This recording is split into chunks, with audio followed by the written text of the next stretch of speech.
Ladies and gentlemen, welcome back to the Two Left Feet. On all humanoids out there in Radioland, I'm Dafydd Vaughan. This is the Two Left Feet, the unofficial Your Party podcast, the best Your Party podcast ever created and ever found. You are listening to the dulcet tones of North Wales' finest radio presenter, supposedly. I've been told this week. I've got a definite voice for radio, as one listener says, and as my mother said, you've definitely got the face for it too. But I'm joined again, as always, by my co-host. He's the co-host with the most. He's the consigliere of the Two Left Feet. He is former Councillor Jabez Oakes. Hello, Jay. Hi. How are you this week? I'm okay. Are you okay? Yeah, I'm dandy. You're dandy. Dandy as a flower. Dandy as a flower. One of the 1,000 flowers that will bloom. Are you hey, listen. It's a blooming great episode ahead. We've got things from Your Party News. News section, as always, in the... Your Party News. Sorry, If you're doing that, you're doing it every time.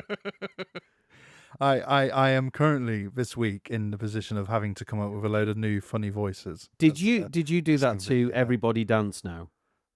Maybe. Everybody dance now. Do, do, do. What's that? I got a feeling that's been used in political parties before.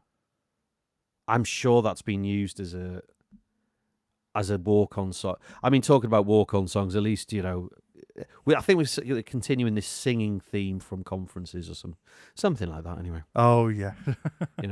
Dressing up in sparkly. I watched that the other day for about 2 seconds, and did you just laugh?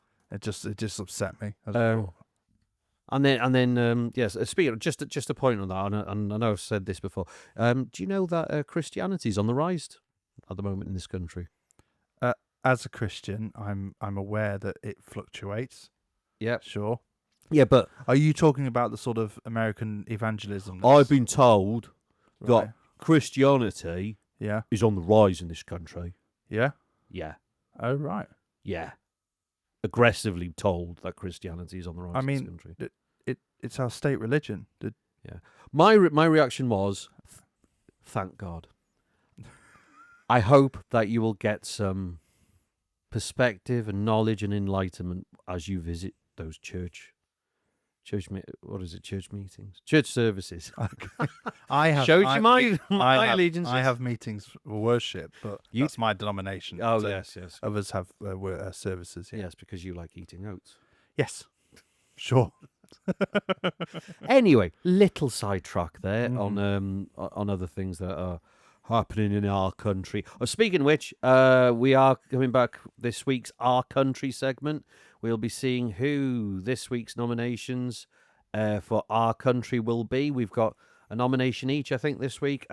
You can get involved. Why don't you suggest someone to be a member of Our Country? And we'll put a picture of their face on the tree that's in the zoo in the island on the planet that's evolving and revolving at 1,000,000 miles an hour.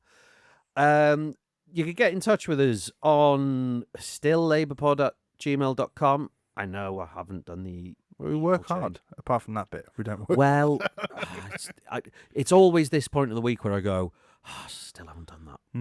It's the only thing left from the remnants of the old podcast. Yeah. The former podcast. Back catalogue. The back catalogue. Do you like having a back catalogue? There's a back catalogue of a podcast from years ago that you can all listen to. It's all there. It's not good, but it's all there. It paints a picture of where we were at that point in time. It paints a picture of hope, to despair, to just numbness, to resentment, and then we just went off the air. Yeah. And that was it. And now we're back. Yeah. And we've been back for a month or more now, nearly. This is getting into sort of quite reasonable number of episodes. We're becoming worryingly regular. Worryingly regular. Yes. I mean, I'm not going to make that joke about regularity, but I'm sure I touched on the edge of the joke. Yeah, I like a touch of no. Yeah, I dipped my foot in. Oh, it's already gone to pieces. Right, this week, so we've got the our party. No, our country. Mm-hmm. Your party, our country. You can get in touch. So it's labourpod@gmail.com, and I'll just double check to make sure none of you people have actually emailed anything to us, and you haven't this week. So that's not fair. Come on, get in touch. Or you can get us on Facebook, the Two Left Feet, the unofficial Your Party podcast.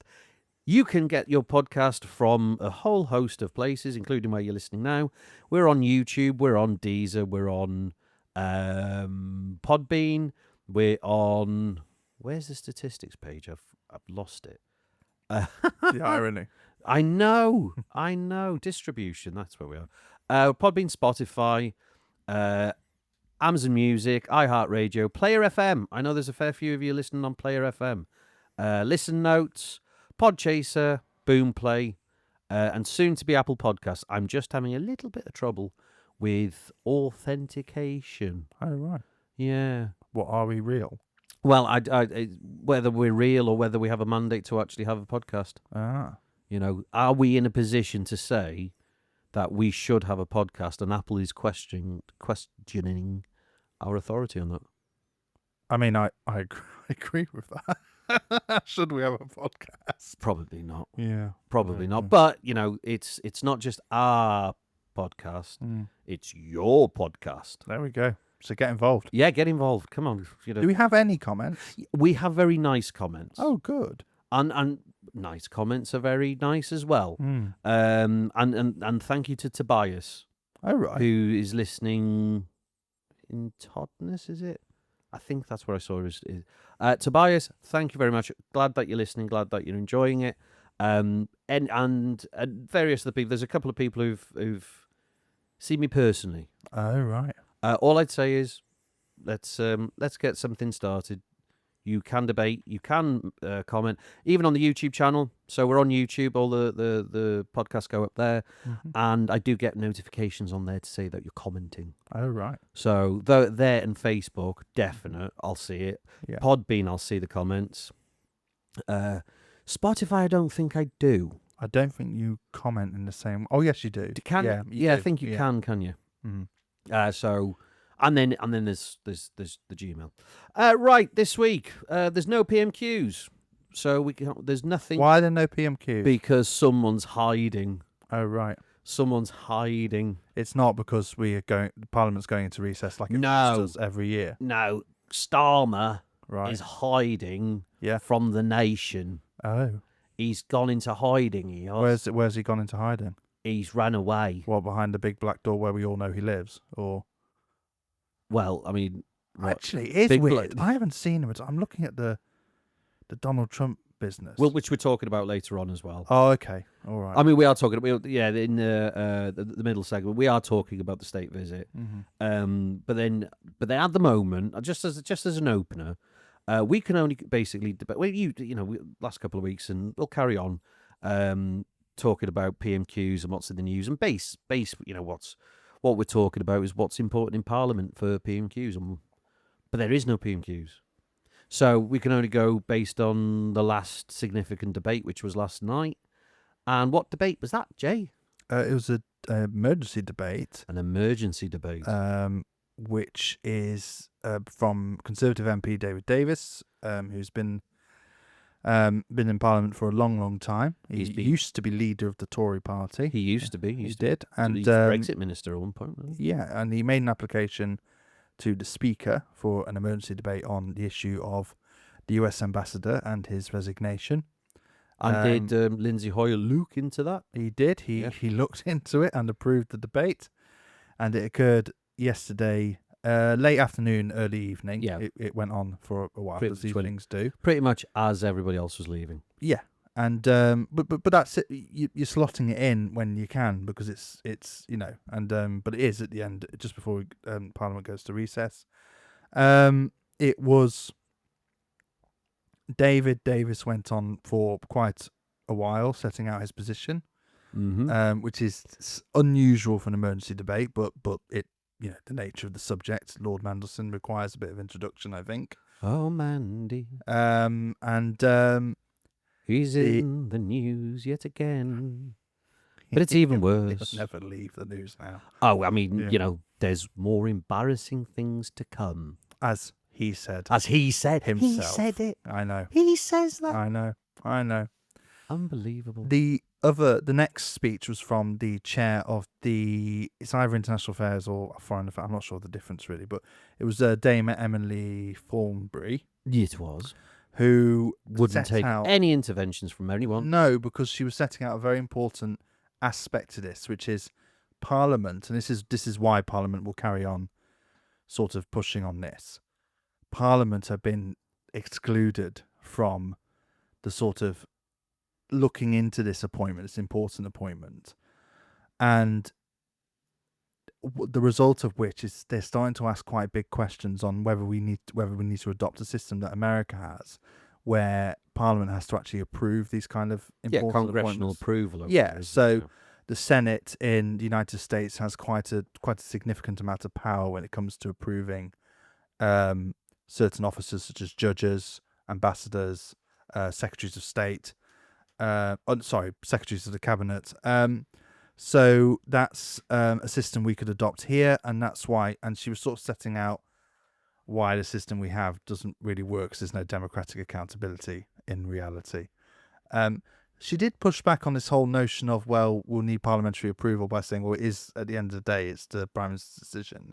I'm not sure whether I agree with that, but that's her position. Mm-hmm. But and then we got a series of you went really loud for a second. There is something going on by the sound. I've kind of ignored it, but I can keep not hearing you and hearing you. You can keep hearing me and not hearing me. Yes. I mean, usually it's when my mouth opens and when it doesn't. Yeah. Anyway, we'll see how it goes. We have to do this whole bit again like last week. Oh, don't talk about last week. I hope everybody who listened last week didn't see the seams on it. Too bad. But oh my God, last week was a. There's definitely something you're knocking that's making that sound happen. Right. It might be just that. Yeah. All right. Don't worry about that. Just don't worry about it. Carry on. Talk about Emily Thornbury. Okay. So she finished her remarks, and then we heard from loads of other people who had various interesting things to say. A lot. Stephen Flynn. Stephen Flynn, who I won't report what he said in Parliament, which I normally rely on. But no, because there were kids in the gallery, as the Deputy Lady Speaker sort of pointed out. Well, moderate your language. Yeah, well, his response was quite rightly, I'm just repeating the words he said. Which, says more about Lord Mandelson than it does about Stephen Flynn. Absolutely. Frankly. Yeah, absolutely. But I do also hope and think Stephen Flynn did enjoy using our language in the House of Commons. Yeah. But it was Penny Mordaunt, wasn't it, who is famous for the first person to say penis in the House of Commons? Sorry, Penny Mordaunt. I think it's Penny Mordaunt she's famous for saying. What? She just blurted it out. It was contextually relevant, but it was her maiden speech, and she decided. I don't know why, but I'm sure penis was mentioned within context. In her maiden speech. Yeah, I don't know. Don't know what it's about. When was this? I don't know. I'm gonna look it up. But to carry on just with the debate. Yeah, you carry on that. Come back later on with Penny Mordaunt. Yeah, and then. What were your thoughts on the debate? Because my thoughts on the debate, I watched it in and out. You watched the whole thing, didn't you? Don't give away the secrets of me. Yes, I procrastinated. I had it on in the background while I was doing a bit of work and dipping into it, and it was just a session of the Tories actually being an opposition party. And I know a lot of the people who are listening to this are going to go, oh, damn Tories, whatever you think. There were a lot of valid, good points made, a lot of contributions from all across the House. Jeremy Corbyn stood up. I did sort of get a feeling that there was a little bit of glee. As much as Jeremy could do. Which is, he used facts to stab, dig it in, and doing that stern thing. That stern thing that he does, and it is like a teacher telling somebody off, getting a telling off from Jeremy's like that. And then there were several contributions, and they all pretty much said the same thing: is everybody knew what he was like. Everybody knew. I mean, some of the contributions was listing his, and I know David Davis did this, where they listed all of the times he's been sacked or resigned, or scandals he's been involved in, or things that have quite obviously been, if not mild corruption, just blatant, open corruption. And this man gets into this position again, and then you've got a question of, well, how does Lord Mandelson? And then one of the points was, how is Lord Mandelson sitting as a peer? How is he still a Labour peer? Yeah, he still has the whip.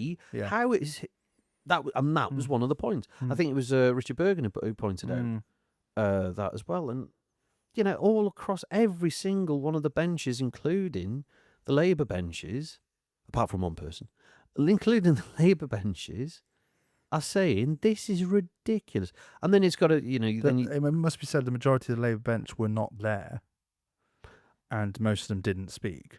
Only a significant portion of them that were there. Yeah. At one point, there were a good 100 plus.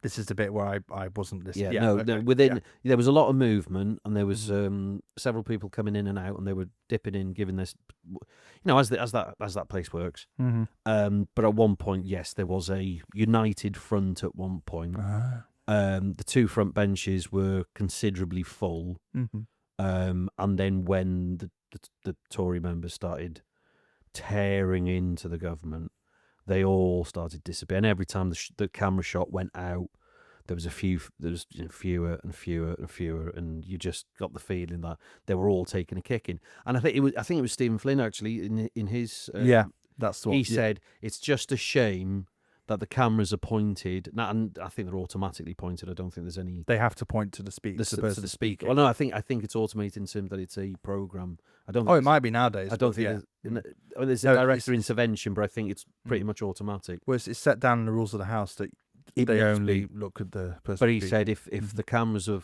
faced towards the government benches, it would just see despair. And you called this last week. You said this. It could be the end of this government.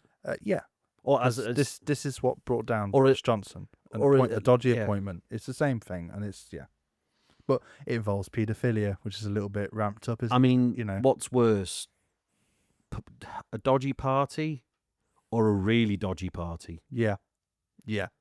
Which one? Yeah. And this is the thing. One thing I did like is a lot of MPs. I think most of them actually brought it back home with the victims.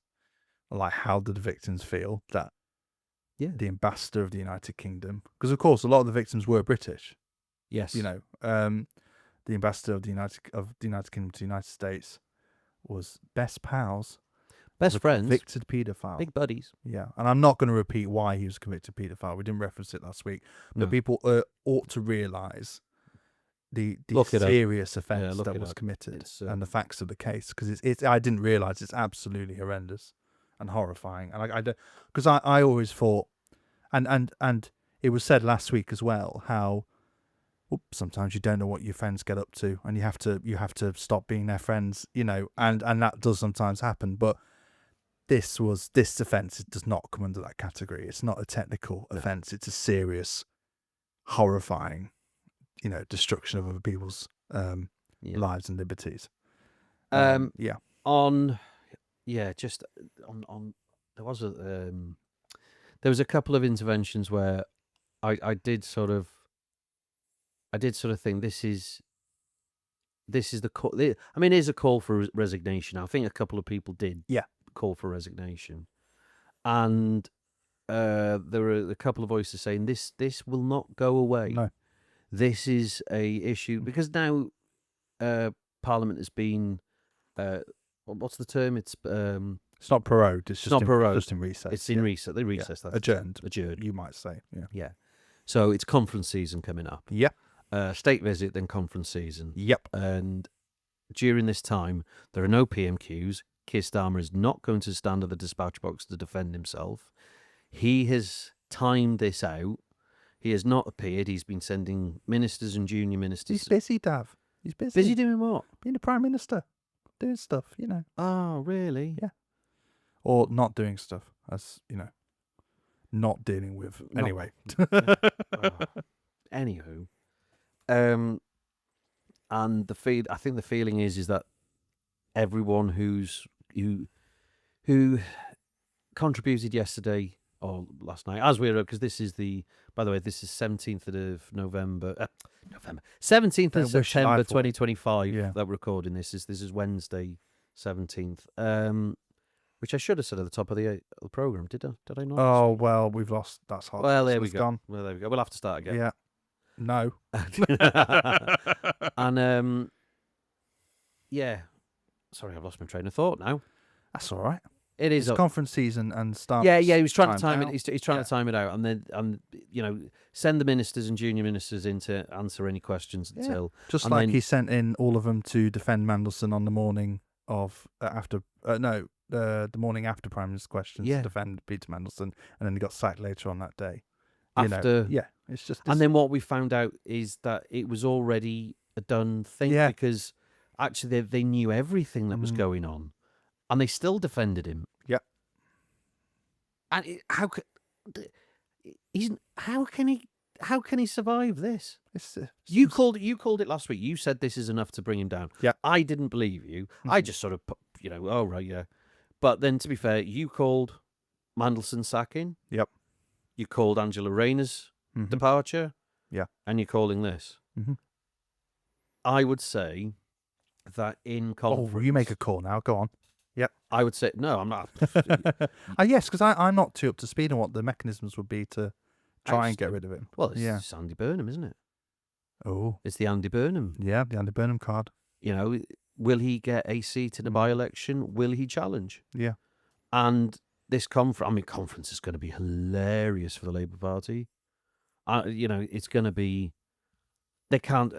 how many speakers are going to stand up basically slating the government? Or none, because they'll stop it. They'll stop there being any kind of debate. How Party's changed since we were there. I know. I understand it's changed. People aren't allowed to talk about anything now. But sitting members of Parliament will still have a voice there, surely. Yeah. Anyway, so it's going to be fun either way. Sure. What's said, what's not said. And I think there's going to be talk there and we've been to conferences before for the Labour Party, and the conversations that go on in all the surrounding areas. In the room, yeah. Oh, the room's just what's already been decided. It's just everything going on the outside. Very interesting to see, and you've called it there. I think there's going to be more. I think there's going to be. I think this is a death of 1,000 cuts now. I think that phrase is used often when it is politics. It is used often because if you look at what happened to Johnson, he was deaf by 3 cuts. Yeah, he was cut down because the bloke did the awful thing. He was then cut down because he defended him, and he was then cut down because his ethics advisor resigned or whatever. This will work the same way. I think it'll be about maybe a bit more because Starmer has a bit more pedigree and a bit more. I think if there's puppet masters at work, which sometimes exciting. Well, no, sometimes in this case there is people keep the powder dry until there is a opportunity, and I think that's politics. I think Thornbury was one of those who basically wasn't going to say anything and then decided she had to. Yeah. Well, no, because she can always deny it. She's chair. She's chair of the committee. I said that. This is what I said in. Well, she's chair of the select committee, so her defence will always be, I had to make my report as chair of the select committee. She's quite wily like that. But then, if you're talking about predictions, because when's their conference? Is it? It's the 28th of September. It's a week on Friday, Saturday, Sunday, isn't it? Mm-hmm. I'm gonna take a guess. This time next week, Wednesday, Thursday, there will be something else. Yes, because you would think that when Parliament, rises, what are the media going to talk about? Yeah. If not this. Yeah. For 4 weeks. There's a vacuum. Yeah. Because what? Oh, we're going to talk about Tory conference, are we? Where nothing's happening. Yeah. We'll talk about reform, where they send the next MP dancing on the stage or whatever. You know, like what else is there to talk about other than a mate of a paedophile being appointed For a by whole week yeah. and a half. That's it. And Well done, Starmer. And this is the thing. Their lack of skills at communication is unbelievable. Mm-hmm. I mean, to think, they masterminded this whole concept of gaining the biggest landslide ever with not a clue what to do. Yep. Because they stayed silent. That was the strategy. What's the Joker quote from Dark Knight? It's like a dog chasing a car. Doesn't know what to do. Yeah, and they've got it. Yeah. They caught the car, and now what do we do? Oh my God. Yeah. Right. Anything that anybody wants to comment on this subject? I mean, it's just it's so not going to bizarre. end. It's not going to end. I mean, I guarantee you by the next podcast, we'll probably be talking about this going into their conference next week. Yeah. So if anybody has any current Labour Party members, if you're still listening, oh God, yeah, if you're still members, and you're thinking what's going on, come and have a chat. Still in a comradely fashion. You're welcome to comment and get in touch with the podcast as well, anonymously if you want to, and state your feelings. So see how it goes. Because while all this is happening, the jackboots are still marching, as we saw on the Saturday. Oh yes, I haven't kept up to date with that for various reasons. But do you have more information about? I mean, it's ongoing. I mean, briefly, I think this has been spoken about in a lot of places. Sure. Briefly, the march of Kingdom. What do they call it? Unite the Kingdom. Unite the Kingdom. Wow. And do you know they don't understand? Oh, they just frustrate me. They just frustrate how there is one interview I saw where, was it an interview or was it a reel or something like that, where they basically said King Charles has called Starmer out and lambasted him for his behaviour on this subject. Oh, right. And in my head I'm going, no, that's not how he works. Well, yeah, wouldn't have happened. He just wouldn't. No. It's not protocol. It's not. No, it'd be the end of the monarchy. It'd be the end of the monarchy. Yeah. So on one side, they said that, and then it was a reel. It was one of those Facebook thing, obviously Facebook thing, and then people piling in, going, "Oh, good on King Charles. Oh, well done, King." And I'm just going, what the heck? Then on the other side, there was another one going, well, it's quite evident based on King Charles's silence that he doesn't have confidence in Keir Starmer. Like, how have they done? But it doesn't matter. Oh, I don't know. You're pricking at my constitutional brain now. Yes, I'm getting upset. Yeah, same here. Because that's telling people who don't understand how the system works that points of the system are in as somehow political. Yeah. Where really King Charles can't say anything. No. Charles has no opinion. Charles, Prince of Wales, had many opinions. He had a lot of opinions. He wrote loads of letters, did all sorts of stuff. But then he died. And King Charles III doesn't have any opinions. King Charles III has no opinions. No. And has I don't think he said. I think he's actually, considering how many people would say, oh, we're worried about King Charles, that he was going to be an active monarch and say silly things and do silly things. He's been remarkably restrained. I mean, we have to remember as well, he's actually really quite ill and he's in a very difficult position. And I know, he's very rich and powerful and all that, but to be in charge of a country, in quotes, and have cancer and have that public and all that, to have people then sort of make up that he's saying things. It's really that just like... And I'm not defending Keir Starmer, but I mean, it's just lies. Yeah, it's not true. It's untruths. Yeah. It's, I feel like I'm... In the entirety of Elizabeth II's reign, there was one incident where a press secretary may or may not have leaked something to suggest that the Queen had differing opinions to the view of the Prime Minister, which was Thatcher at the time. And that was such a massive scandal. The secretary had to resign. Yeah. And both Buckingham Palace, which never does this, and Downing Street had to release statements saying that Was that it Wilson? was not true. No, it was Thatcher. Oh, Yeah. right. Yeah. Yeah. Thatcher. So basically, Yes. Yeah. Yes. and the Queen was known to have opinions on subjects, so she really believed in the Commonwealth and supported the Commonwealth. And occasionally she would say things like, let's not forget our Commonwealth roots when we go further into Europe, things like that. And that's more broad brush stuff, you know.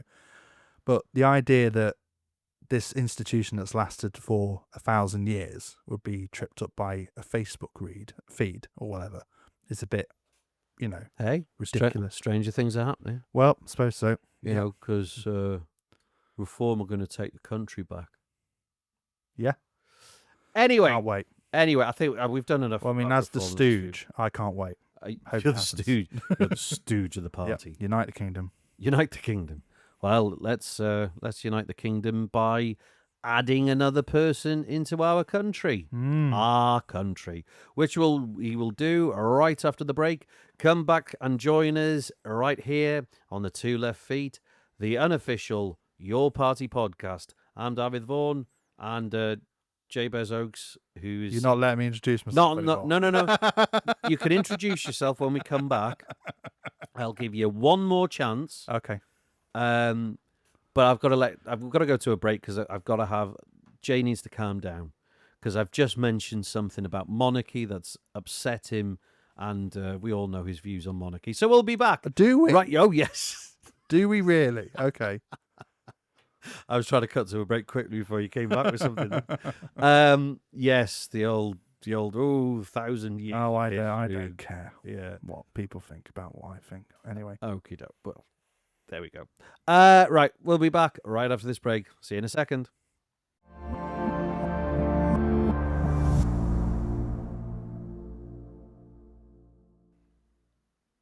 Ladies and gentlemen, humanoids of all ages, welcome back to the Two Left Feet, the unofficial Your Party podcast. I'm your host, Dafydd Vaughan, joined alongside with me, the co-host of the most, the consigliere of the Two Left Feet. His name is... Jabez. Yes! Hey! I mean, first names only, fair enough. We'll get to surnames next week or in the next segment. That is both my names. What? That is both your names. Sometimes when I say my name's Jabez, people say, so what? They're both your names. What? Jay and Bez is my surname, and it's like that's really cool, but that's not the situation at all. I funny enough, in a conversation that I have mentioned to you, someone was asking about you. Oh right. And I went, "Oh Jay, yeah," and then I went, "Oh," and I just went Jabez. Oh, and they went, "What? Jabez or Jabez?" Oh, it doesn't matter. And then he just answers to everything. Yeah. To be fair, genuinely. Yeah, I said he answers. Yeah.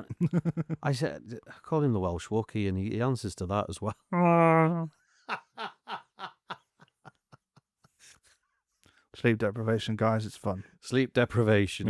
Makes me lose my composure very quickly. Anyway, what are we doing now? What we're doing now, we're going back to our weekly segment that is in its third week, and we're going to be talking about who's the new initiant, who's the new migrant, who's the immigrant coming into our country. So, who is in our country this week? We have we have two nominations. Jabez, you have your nomination, I have my nomination, and hopefully by next week when we come back to this feature, we will have a public nomination from people out there in podcast land who will come back to us and say, who do they want to see in our country? Who's going to be on the tree, in the zoo, on the island, on the planet that's revolving and evolving at 100 miles an hour? Who's it going to be this week? And Jay, I would like who's your nomination? I would like to nominate President Trump. Oh. Okay. Who did you think I was nominating? Nobody. Okay. Oh, I'd have to nominate anyone. I would like to nominate Trump. Didn't you nominate him last week? Wasn't it? No, I know. Oh no, that was in an alternate reality that never. Oh, it was the thing that never happened. That I had an aneurysm from. Yes. Yeah. So he's my nomination. Would Is there any particular reason why he's your nomination? I think if we're going down the route of someone ought to be in our country, Country. because he's best pals with a paedophile. I think. Well, hang on. Do you want to put all the friends of paedophiles in this tree? I think there's going to be quite a few people on the tree who Because are remember- mates with Epstein. Yeah, I reckon that's what's going to end up happening. Are we just going to go through the birthday phone book or whatever it is? Oh, the birthday book. Birthday book. Yes, Just put in horrifying. one by one. Mm. Because at the moment we've got Lord Mandy Yeah. is in there, Mm-hmm. and then we've got Nigel Farage. Who's not in there? Yes, he is. We put him in there 2 weeks ago. No, he's not in the birthday book. Oh, right. Yeah. Okay. He's not in the birthday book and has no known associations. Oh, no. God. For Epstein. No, he's Yeah. not that popular. That we know of. That we. Uh, Yeah. I mean, sure Starmer knows, but anyway. is there allegedly? allegedly? Sorry. Is there? Do you reckon like there's the birthday, but the Epstein sort of address book is a Z list, and Yeah. in that Z list Is Farage. is Farage, like Starmer. invite if we have to. Yeah. Invite for numbers. Bring him along to bring the mean age of the party group up to about 21. Yeah. For all the mathematicians out there, that's a really clever joke. Yeah. Anyway. Yeah, right. So you're just saying Trump because he's in the he's friends of Epstein. No, I'm saying Trump. Epstein or Epstein? I really couldn't care less. Everybody unfortunately. calls him. I'm not too sure. I think there is a proper. I think it's Epstein. Wasn't that one of the things Mandelson got upset with someone about once? He said it's not Epstein, it's Epstein, or the other way around. I think. Well, whichever way it is, we hope we're annoying him now. Yeah. I hope he's listening. No, I hope he's listening. Yeah, I think he'll have probably quite a lot to listen to this week. The Dark Yeah. Prince listens to all. Reading over all his old communications, Yeah. making sure there's nothing there. Anyway, I think I'm nominated. Delete. I think the difficulty for me is that I'm not too sure what the criteria is to get into our country. But I think think it's a debate on who should be an exhibit in the zoo on the island Yeah. on the planet. I on the think asteroid. Trump is a fascinating exhibit in that regard. He perfectly exemplifies and gives an international flavour to the whole idea He of is the what fir- our country is meant He to would be the first international if he's admitted. if he's admitted. If he's admitted. Yeah. And this is the thing. I'd still worry Mm-hmm. what him and Mandy would get up to. Yeah, And what him and Farage would get up to. this is it. I don't think there's enough population in that tree at the moment We can't risk it. to put them in, because you know both of them are going to be. Are both of them sucking Donald Dunce's dong? Figuratively, on Yes. his On coat, they'd instantly sort of look up Mm. to him, on their knees, looking up to him, going, "Oh, Donald, oh, Donald." Yeah. I don't think that dynamic would work. I think there maybe needs to be another element in there for Donald to because Donald's not going to go into a room with only two people. No. No. I genuinely can't have it. This is interesting. Can you imagine Donald Trump Yeah. just being in an empty room on his own? Can you imagine that? Like what would he do? What's he doing? What is he doing? He's just what would he He's be doing? just there. You can't imagine He's it. just can you? there on his phone going, "This is great. This is great. This Yeah, is great. we can't imagine that. I don't think. This is so amazing. Like for I've Victor had Starmer, I've had an yeah, invitation from a king." that's it. If you think of Starmer, I can imagine him like writing or looking in the mirror, talking or whatever. But Trump, I just can't imagine him not existing unless there's other people around him. Maybe that's how you can tell someone's a psychopath. You can imagine them on. Anyway, it doesn't matter. Sorry, I'm going into my own mind. and that's so that's your argument of why he's in our country. I think he ought to be in our country because he's dangerous anywhere else. But he gives an international flavour. But I accept the argument that perhaps our country's not ready for him. And, I mean, if you want to give international flavour, why not King Jong-un? Or someone, or I think there has to be a certain element Vladimir Putin. of he's acutely involved in our politics at the moment. Donald Trump is acutely, he's in the country. He's gonna get currently into that. he's actually in our country at Yeah. the moment. And he's in our country, not quite. And I think it's worth consideration. However, You want spelling, you knuckle dragon. what's your nomination, Dav? My nomination is Paul Ovenden. Owen. I keep looking at it and I just go oven. I keep thinking oven ready. Like wiffle waffle oven ready. This scandal's not oven ready, but there we This go. scandal is quite abhorrent. Yeah. And it's disgusting language from professional people that should know better, and it's immature. It's just immature language. Yeah, definitely. And for him to be in that position and be the big mastermind and the strategist, Mm-hmm. when really what is he in the end? But just some sort of juvenile bully and a thug in what he has to say. Mm-hmm. And he's had to resign. Oh, boo-hoo. Alistair Campbell's lost his baby out at Downing Street. Okay, fair enough. Yeah. Well, it's that style of politics, isn't it? It's that style of politics, yeah. It's all thick of it sort of stuff, like. Oh, no, it's funny. No. This fella is nowhere near that kind of. Oh, genius. Yeah. That Malcolm Tucker. Yeah. I mean, to be fair, But no, but isn't the thick of it the kind of thing where you can imagine it, but you hope it isn't like that. You hope it's not true. And but people like him, you just know it's true. Yeah, Paul Ovenden just says, he just exemplifies what it would actually be like, which is pathetic juvenile bullying. I think yeah. I might have sent an email that was a bit sweary to a child. It's that episode. Oh, Do you remember yeah. that episode?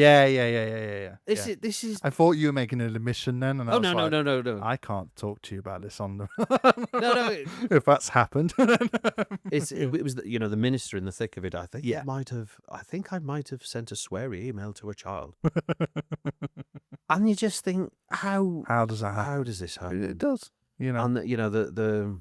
And so go on, explain to those people who are listening, going, what are you on about? Explain just who he is and what exactly has come out and what of things that he said about basically the mother of the house. Yeah, Diane Abbott, one of the longest standing, the first black female MP ever. Go for it. Well, I think he's a senior aide to the Prime Minister. And it was after a series of text messages came to light, where they're talking about Diane Abbott and others who are blanked out. It's ITV News who got the scoop, as it were. And do they still get scoops these days? I don't know. I just like the word scoop. But I mean, GB News gets scoops all the time. I mean, to be fair, they do sort of have to do it every time they open their mouths and get the scoop out to clean it up. But yeah, go on, go for it. ITV scoop. So and some awful sort of descriptive language of a game they were playing in their little meeting or whatever it is. A version of Snog, Marry, Avoid. Yes. But it wasn't called Snog, Marry, No, Avoid. it wasn't. It was called... Should we say that? Shag, Marry, Kill was the term Shag, used marry, in... kill Yeah. was the and the language they use is absolutely... And then it goes a lot. Yeah. And this is a member of Parliament they're talking about, one of their bosses, who at the time, and we know this, they were just shitting on all day and every day. This is the apex. Who is still suspended from the Labour Party. Yeah. She is suspended from the Labour Party, yet Lord Mandelson is still a Labour peer. That point was made yesterday in the debate. And I think we've mentioned it in the first segment, but yeah, I think I just want to readdress that. Yeah, I think there's very good reasons why. I think the problem is the suspension system with that, actually. How long these people are being suspended for without an outcome. I think there are reasons to discuss why Diane Abbott is in the position she's in, but there is no cause. I don't think she's done anything that deserves this kind of language in a professional context being said about. It's absolutely disgraceful. And in his apology, and this is what roused me up about it, He said in his statement, "I am accused of 8 years ago as a junior press officer sharing with a female colleague the details of a silly conversation that I was party to with other female members of staff." So this is his apology. That doesn't. Oh, sorry, I got caught. That's not an apology. Mhm. And although the message long predated my current employment and relationship with the Based Prime on Minister, this week's findings, it's not long enough to be an apology. this is it, yeah. And then as You've seen that report. You've seen the Guardian. Mm. The Guardian. This is it. And as an advisor, my duty is to protect the reputation of the government and the Prime Minister. While it is chilling that a private conversation from nearly a decade ago can do this sort of damage, I am also truly deeply sorry for it and the hurt it will cause. Now, that's him saying, I should have been allowed to say this in private and without it coming out. The fact that it has come out means I'm sorry for its effects. And that's the kind of apology which is, I'll disappear for 6 months, go on holiday, and I'll be back. Well, yeah, like Lord Mandelson often does. Yeah, it's that kind of apology. attitude. Those kind of people. I will come back Yeah. and it be, yeah. Mm. Anyway, on that side of things. Just by the way, I don't read the Guardian because I just don't buy papers like that. Yeah. Just as a point before anyone starts going, "Oh, you're one of those." No. Why don't you buy the Guardian? I don't buy newspapers. Oh, you don't buy any newspapers? No. Oh, okay. I think the only time I buy newspapers is for personal reasons. When sometimes I don't know why that made me laugh. Such a child. Anyway, carry on. maybe if I've put an advert in for something, Oh, I see. You know, right, yeah. Or free- lighting fires or free boot polish to Yeah. friendly people. Okay. Are you sleep deprived as well? Is this what's happening? Oh, Owner must collect or pay for postage. Okay. Really brings a great shine to your boots for them to be licked on. Just to add how destructive and corrupt Do you know my this brother replied to that? Sorry? Sorry. Am I going to reply to... Oh. Anyway, back to this. Who's in our country? Forget about So a senior ally of him, yes. right, of this chap who's had to resign in disgrace, as his lot would say. One senior ally said it's a factional hit to oppose Kier and Morgan McSweeney, who's the chief of staff.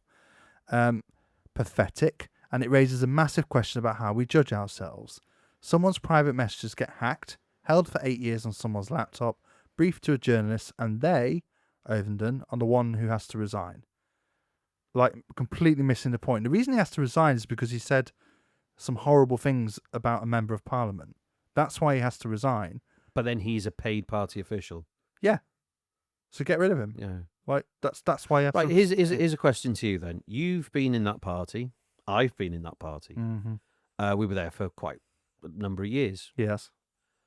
Have you ever been in a conversation on WhatsApp, Messenger, anything like that, when discussing party business or any communications like that, where you have seen or been party to any conversations where you just go, that is distasteful and you shouldn't say that? And I mean in terms of personal, of that level. No, not of that level, and not about my employers. I haven't.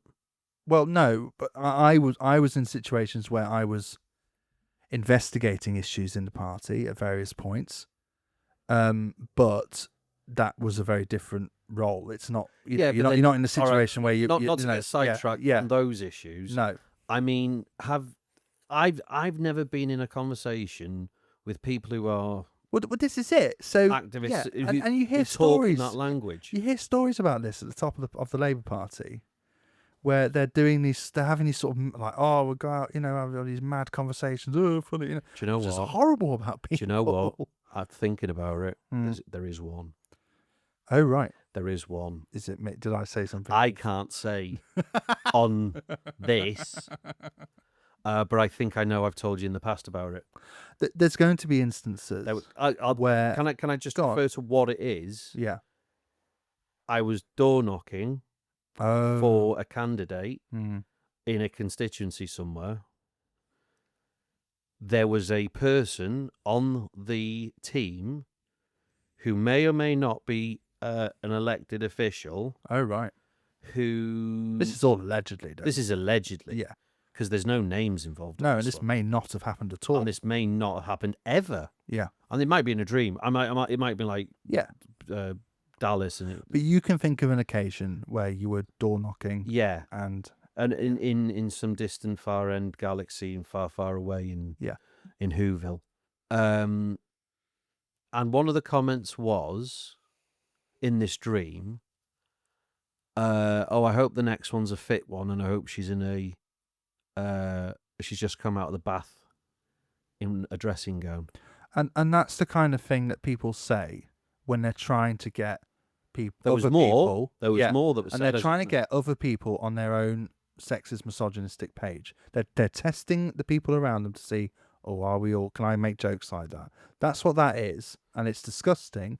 And I think your party has to remember, because it's quite an ad hoc, flexible situation going on at the moment, and the Labour Party and every political party has to remember it's a professional environment. Yeah, and pretending that it isn't is they're like children. Well, honestly, I would say about, because okay, you could say, it's like builders' language. It's not. No, I mean, builders' language. Yeah. This wasn't. This was the conversation was. It was perverted. Yeah. It was. You can see the little. It was just yuck. It was just horrible. yuck. Yeah. And in my dream, obviously, because it never happened. And it's the kind of thing. My alleged dream. And it's the kind of thing where. Does my dream have to be alleged? Yes.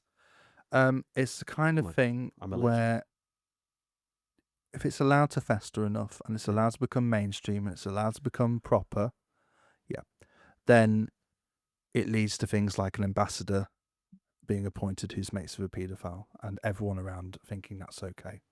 Right. Just to finish this for who's in our country, because that's what we're talking about, by the way, Jay. Yeah. Who's in it this week? Who's your vote for? So you've got Trump, you've got Paul, Overton. We've discussed sort of the two. Who's in this week in our country for you? I think I can't see how we can't not see Paul Overton, because, or whatever. You've convinced yourself of that now. Yeah, because I'm reading it. I'm reading the stuff. This is how I prep for this.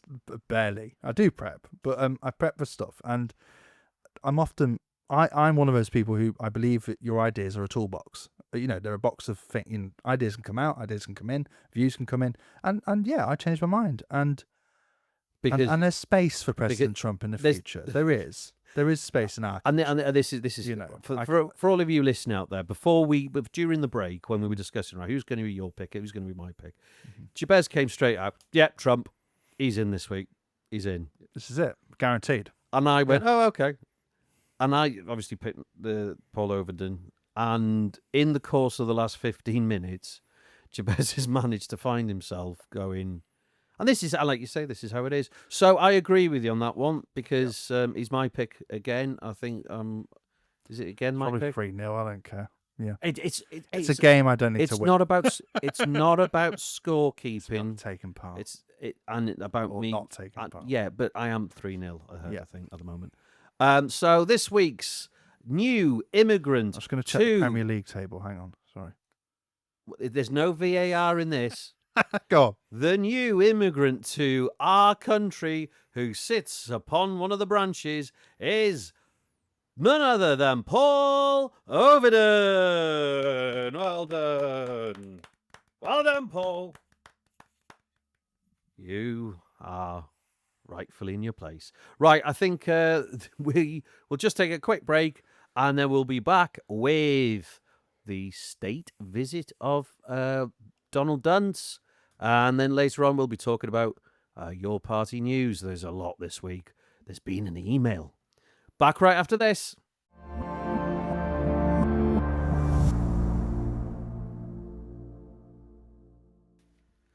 Hello, humanoids. Welcome back to the Two Left Feet, the Your Party Unofficial podcast. I'm Dafydd Vaughan, your host, joined here with the consigliere of the Two Left Feet, the co-host with the most. It's Jabez Andrew. That's still not got surnames involved. I've never referred to you as Andrew. I know, and now everyone's going to be like, "Ooh, Oh, Ooh. Ooh. Oh, you've got the name of a someone Dude. else. Of someone who's not in our country It's yet. my great grandfather's name, actually. Oh, that's very nice. Who, despite appearances, is not the Duke of York. So, he's dead. Sorry. The Duke of York? Not the Duke of York, no. But, yeah. Anywho. Anyway. We are talking Yeah. about, not our country now. We're talking about our country. And in our country is the President of the United States of America. How do you feel about that? He should not be welcomed. He's an awful individual, who is currently very close, if not actually seeking to conduct war against his own people. Just for some people who do context, there was a thing that he put out on social media a few weeks ago. That was an AI image of him sending Chinook helicopters based on not Tropic Thunder, whatever the film was, saying, "I like the smell of napalm in the morning." Yeah. So just sending troops into Chicago. Yeah, and Washington DC. They're testing the ground. They're testing if this is actually logistically and constitutionally and legally possible. And they've realised that you can shoot a gun before the courts can react, which is terrifying when someone like Trump realises that. But yeah, he shook the king's hand, and that's great. Really happy for them. He shook the king's hand, Yeah, like he shook the queen's hand. yeah. And it's an unprecedented visit. Surely this is unprecedented. Meaning what? Well, as in, it's unbelievable that he's here again. It is unbelievable that he's here again, isn't it? I mean, how could that possibly have happened? Wasn't it to try and appease the tariffs? Yeah. Wasn't it? That was the original thing. It was, let's trot out the British PLC or whatever the media's saying, to then show, rub this guy's up. Basically, it's rubbing Donald Dunce's dong. It's oiling him up. It's greasing him up, going, "Oh, Donald. Oh, we love you, Donald. We love you, Donald." And he's going, "Oh, I'm such a great country. So much oil. So much oil." And like, not that kind of oil, Donald. Still feels great. Oh, dude. I think it's... I'm so great that my presence here is appreciated at all. It's funny, I'm looking at the rolling news thing they have on the website sometimes for... I haven't looked at it since breaking news. Breaking news. And he's met with... And my God, these people are breaking the news. This is it. And he met with Prince William, and he had a great talk. I can't not hear his voice when I read his words. Because he uses those phrases because he has nothing of value to say. That's it. Yeah. There's no sort of input. There's no great speech or oratory from him. We've seen presidents in the past whether politically we don't agree with them or not, they have at least had some understanding of the position and the office they hold. That's it. And in the same way, we used to have prime ministers who were like that. In recent years, I think, Sunak, I could probably say, did respect the position that he held. Yeah. So, he did. Mm-hmm. Cameron, and May, yeah, she did, to be fair. Brown. But the Boris and I think it's because they don't. Sorry, I'm sort of distracted now. I'm not actually thinking in my head. Why are we putting up with him? With Trump, yeah. Because he's an extremely powerful individual who has got into the position he has because he knows a lot of the right people, and he's managed. Is it a case that because when he started banging on about his tariffs and is it going to be glorious tariffs, and nobody in America, apart from people who knew, understood that these tariffs were going to harm everyday Americans. They're an import tax, so he's just creating taxes, which is he's taxing his own people. Good for public money, more. but bad for to the point where everyone else. The agri industry in. Oh, before anyone, I'm not saying taxes are bad for everyone. That's not what I'm saying. But in this context, they are pretty. Yeah, because they're harming Yeah, The the people really bad who way of doing of taxation. the it's taxing the bottom. Yeah. Mm-hmm. Yeah, and then it was obviously meant to appease him, and it was like Willy Wonka's chocolate factory with a golden ticket when Starmer went to the Oval Office and I've got an invite here for you, Donald, from the King. Well, how much have we debased ourselves? How much, like the Oiling him fact up. that the fact that So oiling him up. the fact that becomes how we do diplomacy now. It's just absolutely. Oh, Donald. It's absolutely crazy. I'm trying to get you to laugh. I'm too angry. You're too angry to laugh. and the thing, but here we are. Yeah. This is it. This is it. We're here now. I think if it was if it was a different monarch, and if it was the previous monarch, and she was still around and still capable, I think there would be a lot more voices saying that this is a disgrace. Yeah.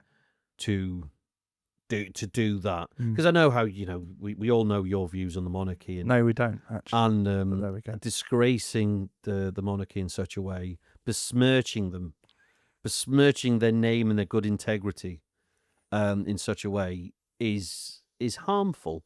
It's harmful to the whole concept of monarchy in Britain. Surely, Is that a question? Or? Yes, it is a question. Okay. I think when I mean it's the same thing, isn't it? He's the president of the United States, which means he's head of state, so he embodies to a certain extent the kingship. He would like to think so. The emperor. Yeah, With his clothes. And the actual king of the United States is the Constitution. That's how their system works. Our system is the king is our king, and some people's king. And when he has to be in the same room as the known associate of a paedophile, allegedly, that becomes... Whoa. Sorry, hang on. Did he get a visit from his brother, or what are we on about here? Oh, controversial. Do you see what I mean? Right, so the jokes you were making before, yeah, it's absent. The greatest form of comedy is when there's a vein of truth in what you're saying. I'm not a comedian. And exactly, and this is and the sinister side of it, right, is Donald Trump, the King's brother, the ambassador up until very recently of the United Kingdom to the United States, were all associates of a very famous and very powerful paedophile and human trafficker. And that's a fact. That's a fact. Child. Yeah. And trafficker. And the president was given a letter by a man who knew all this and appointed the said ambassador, who, let's be honest, was probably told by that ambassador, oh, give him a letter, he'll love that. Do it on telly, he'll love that. It's really nice. Right? And they're all in rooms talking about all this stuff, and they're all, hang on. It's absolute disgraceful. On that theory, that disgustingness of Downing Street pushing... They don't care about pushing Buckingham Palace to do this. Yeah. And having Mandy as the orchestrator. Yeah. You can imagine it, can't you, though? I can also imagine that there's someone who's a supporter of Buckingham Palace maybe being the one orchestrating a lot of these news stories. Oh, interesting. Okay. No, if we're playing politics, that's what's happening. And it's no point. Machiavellian sort of way of getting back at Downing Street for doing this. The king won't, again, I just said in the previous segment, the king won't say anything. The king won't say anything. No. But I hate those news stories where they say, oh, the king must have thought this, and the king's been horrible about Harry or whatever. Like, no one knows. But I mean, you could take a guess based on his previous. Well, surely you want to protect your PR by making sure the commentary about your involvement in this bubbling scandal that is everything to do with US and UK relations to be as neutral as possible. And I'm not bothered about the head of state having to meet the head of state of another country. I was listening to, I think it was Radio 5 Live earlier on. Yeah. I was, out driving in my automobile. As you do, and you listen to the wireless. And I was listening to, there was a couple there from wherever they travelled from, sat outside Windsor, and the interview sort of went to them, and you're here to see Donald Trump? No, we're here to see the car. Oh, right, okay, so you're a supporter of Americans, and da-da-da.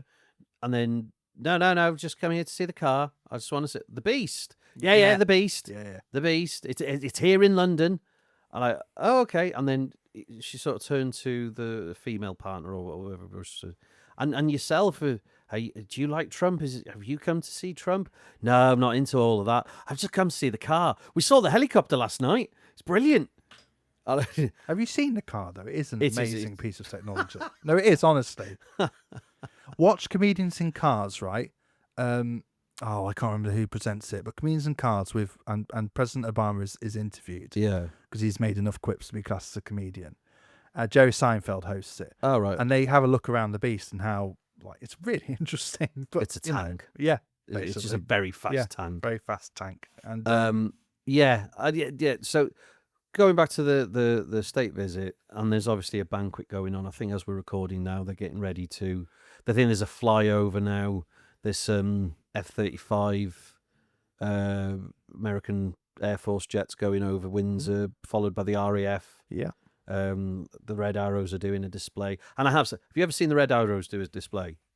No. They're brilliant. I can imagine. They're brilliant, and I'm not just to understand, to look at how close they get to each other and the perfect synchronization. Those people they're bloody brilliant. Yeah, shout out to everyone in the RAF there for that. I wish that's all they did, but there we go. I think that's what a lot of them hope that they just do. Yeah, You know, absolutely. Sometimes I think Absolutely. I really would like. I think they're there. I think there's there's a lot of people in the armed forces. They're there if they. Oh have no, to. sorry, no, sorry. They're there if they have to. I mean, I wish that's all of them. I wish that's all they were made to do. Is the better way of phrasing my thoughts on that. Yeah, they didn't have to do the awful stuff. Yeah. Yeah. And nowadays our military do fantastic humanitarian work all across the world, and it's brilliant. Yeah, but that massively. So that's happening about now. I've seen a clip of it. It is pretty it has impressive. happened. It has happened. There you go. Yeah, I can give you a play-by-play if you want. No. This podcast is already too long, and we've still got one more segment to do. And then there's a banquet tonight, which I think they're all getting ready for. Which again, it's pomp and circumstance. But Ed Davy's not going now. Ed Davey, Sir Ed Davey, not going. What he said from the start. I'm not giving this man credibility. Yeah. Which is, and he's the only one with. Anyway, yeah. Sorry. I think in terms of the political leaders who were invited, good for him. I'm not a. I have in the noughties voted Liberal, and there's a lot of good people there. I just think that there should have been maybe a few more people saying, "Do you know what? We're not going to. Yeah, we're not going to do this." Yeah, but they don't. They kowtow. That's them. But then speaking about that, so what do you think's going to come out of this? Does Britain get a favourable rate? Does the tariffs? Do we have a 0% tariff after this? Do you reckon they'll convince him enough? Do you reckon they'll oil him up enough to slip a finger in to say, "Oh, Dav, come on. No one wants. You know what? How much percentage is our tariffs going to be, Donald? Is it going to be 1%, 2%?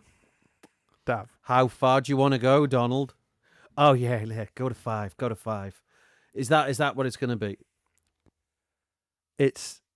Are we going to get a better tariff deal? Are we going to get anything out of it? The analogy you're making is deplorable, as is the truth. The truth that it's based on.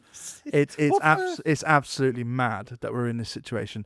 I hope the Labour Party continues with its policies of creating a robust and dynamic economy that encourages growth, which means we don't have to rely on the whims of a sycophant friend of a paedophile on how successful our export economy will be. That's what I hope. But that won't happen. We'll continue to kowtow and cajole and aim for zero tariffs with a nut job country that's falling apart. Yeah, I don't quite understand that with the US economy the way it is at the moment. And yes, it's still, the richest country in the world. Yeah. The biggest powerhouse. It's the reserve currency. It's a huge amount of power. It's the reserve. However, economy is now changing. Yeah. There are other players coming into being that I'd probably suggest to sort of economists of saying maybe move to. I mean, India's coming up, but then there's issues there, obviously. But and maybe like other monarchs have said, maybe cultivate the Commonwealth connection during these times. Yeah. Canada. Why not? Canada. History. Yeah, absolutely. Yeah. But there we go. We'll see what comes out of this. We'll see. Bit of international news for you, everyone. Bit of international. Bit of I know it international. orientates around the same subject, Yeah. which is But the it links all sort between of all these dodgy it people. all sort of mingles in this It week. is. It's absolutely. Yeah. I mean, this is why I sort of is there someone.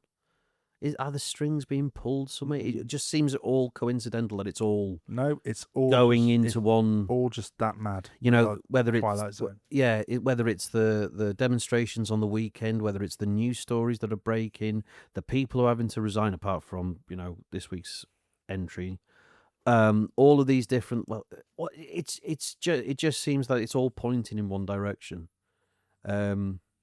We'll see where it goes. We'll maybe look back at this podcast and I don't know. It feels like there's a turning point here. It'll be a bit like episode 16, the podcast where we paused for 4 years, where we We're not said pausing how, for 4 years. said how angry and horrible everything is, and then Yeah, we resumed. that was the hateful episode. I listened to Yeah. I listened to the beginning of that episode a few weeks ago because I laughed at when you gave the apology to a former MP, and yeah, and I listened and I went, oh my god.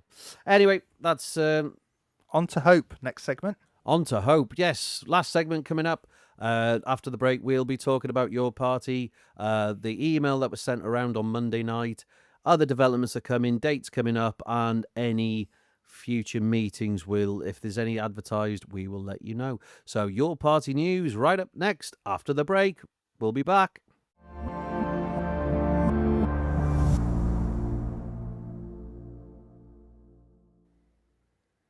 Ladies and gentlemen, welcome back all you humanoids to the Two Left Feet, the unofficial Your Party podcast. It is Wednesday, get your microphone ready.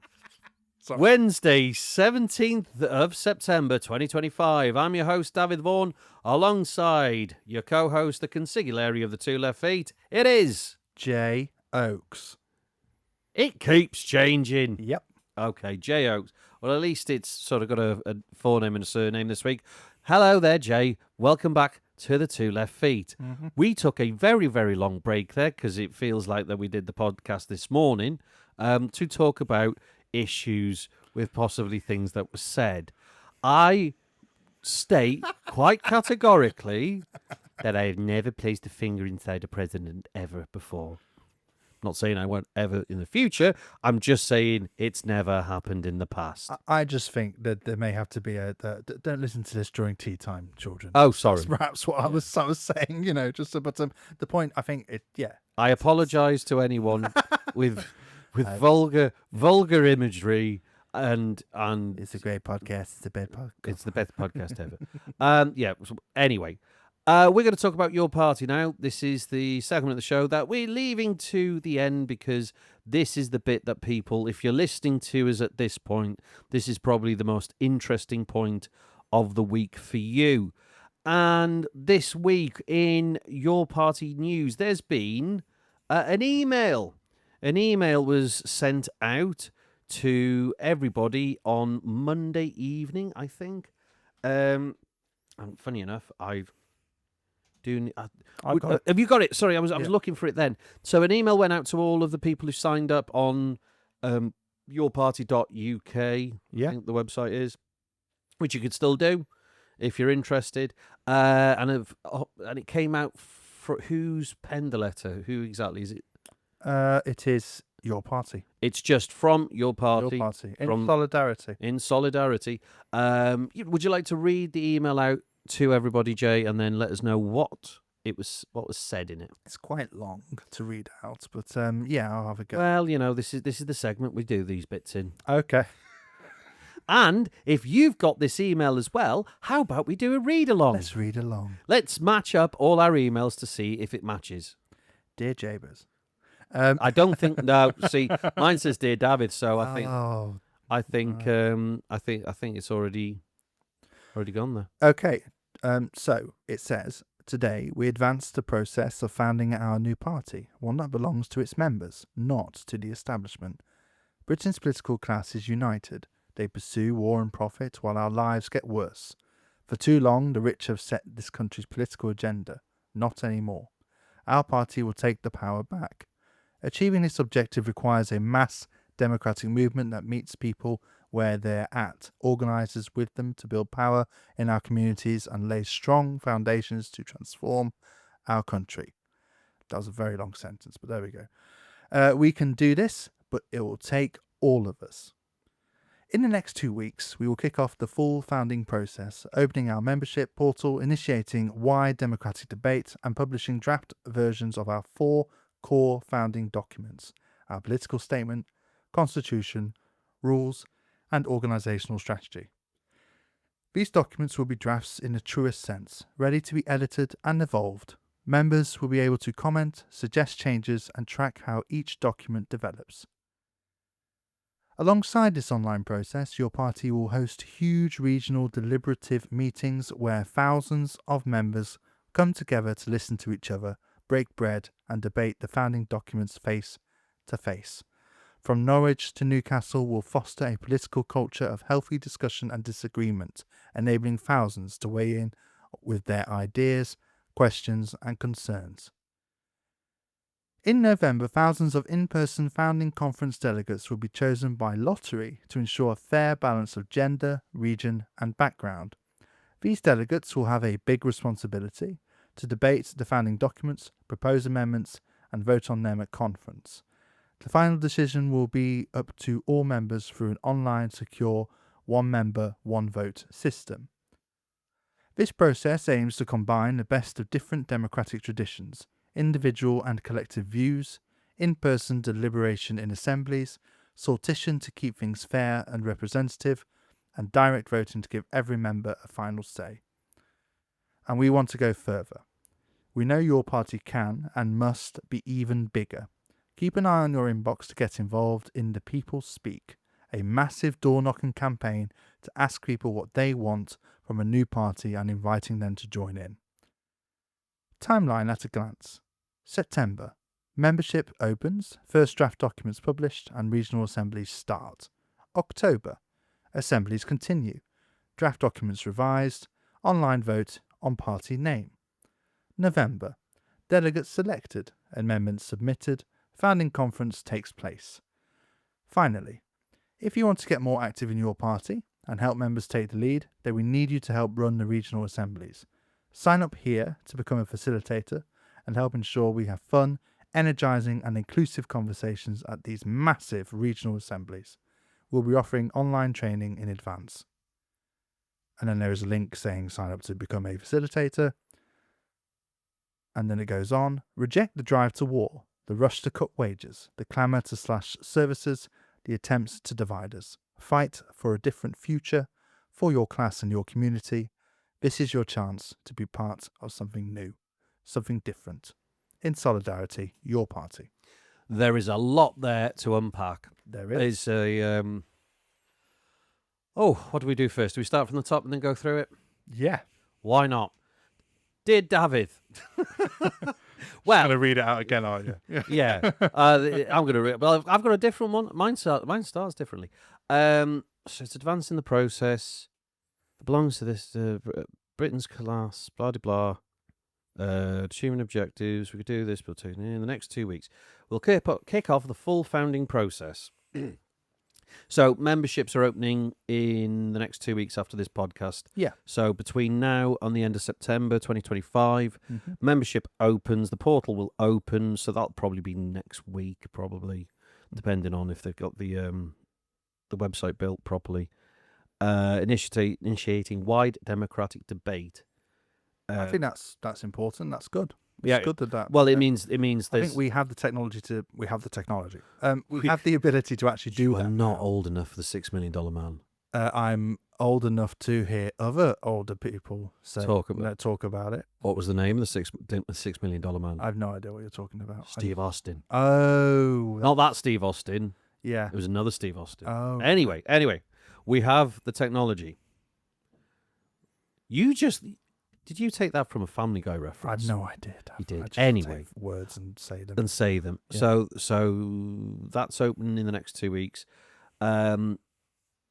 Publishing draft versions of core values. So this was a question that has been brought up in meetings that I've been a part of, which is, what do we stand for? What is it? That will be in writing. So basically the mission statement. Well, that would be the political statement. So it's what we're trying to do. So and the wording of it. Yeah, and then you've got the constitution, which is how the party is governed from the top down. Yep.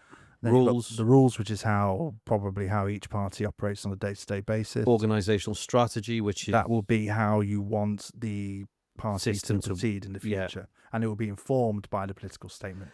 Yeah, and I can see all that being quite alive. I mean, just pick any one of those. That's a lively... That's a week of conference in just any of those subjects. Yeah. And I don't think this one conference is going to do it all. Mm-hmm. Personally, I don't think it's unless I don't understand the difference between constitution and rules, to be honest. But there we go. I mean, I think there's a lot of guff in this email generally, and that sentence that paragraph in particular indicates to me what I hope is actually happening, which is they've got a lot of very experienced people who are just I'm going to send the documents out there and see what people think. And there's risks to that, because the risks will be the media will immediately see these documents and start making judgments. Well, and miss out a crucial part, which is these are drafts. So that's one issue with that. But well, let's just get on with it. Yeah, get on. It's gonna chicken and egg. Yep. And unfortunately, the egg's got to come first, I reckon. Got to get on with it. Yeah, agree with that.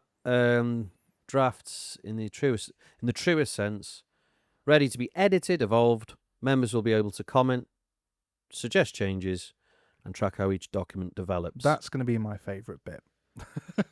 You don't say, Mr. Constitution. Yeah. Ooh, constitutional monarchy. Ooh.